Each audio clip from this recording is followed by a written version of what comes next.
दिनविशेष या घटकावरचा अत्यंत महत्वाचा प्रश्न आपल्या समोर आहे. लक्षात घ्या विद्यार्थी मित्रांनो, हा प्रश्न परीक्षेसाठी फार महत्वाचा आहे की जागतिक पुस्तक दिन कधी साजरे केले जाते. म्हणजे जागतिक पुस्तक दिन आपण केव्हा साजरा करतो, तर या प्रश्नाचं योग्य उत्तर आहे 23 एप्रिल हा दिवस आपण दरवर्षी जागतिक पुस्तक दिन म्हणून साजरा करतो. मग का करतो त्याविषयी संपूर्ण माहिती पाहूया. तर लक्षात घ्या की जागतिक पुस्तक दिन वर्ल्ड बुक डे दरवर्षी आपण 23 एप्रिल या दिवशी साजरा करतो आणि याला जागतिक पुस्तक आणि कॉपीराइट दिन असंही म्हणतात. त्याला कॉपीराइट दिन सुद्धा म्हणतात.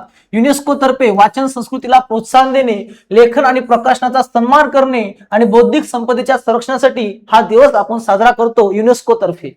स्थापना पहिला जागतिक पुस्तक दिन 23 एप्रिल 1995 रोजी साजरा करण्यात आला. म्हणजे 1995 पासून हा दिवस आपण जागतिक पुस्तक दिन साजरा करतो 23 एप्रिल. 23 एप्रिल ही तारीख विल्यम शेक्सपियर आणि मिगोल सर्वंट्स यासारख्या महान लेखकांची पुण्यतिथी जन्मदिवस असल्याने साहित्यासाठी महत्वाची मानली जाते. यांच्या पुण्यतिथी जयंती निमित्त आपण हा दिवस साजरा करतो. वाचनाची आवड वाढवणे, पुस्तकाचं महत्व पटवून देणे आणि लेखन व लेखनाचा सन्मान करणे हा या मागचा उद्देश आहे. आणि जागतिक पुस्तक दिन 23 एप्रिल आहे. माहिती कशी वाटली नक्की सांगा. अशा जबरदस्त माहितीसाठी नवीन असताल तर चॅनलला फॉलो सबस्क्राईब करून ठेवा. तोपर्यंत धन्यवाद.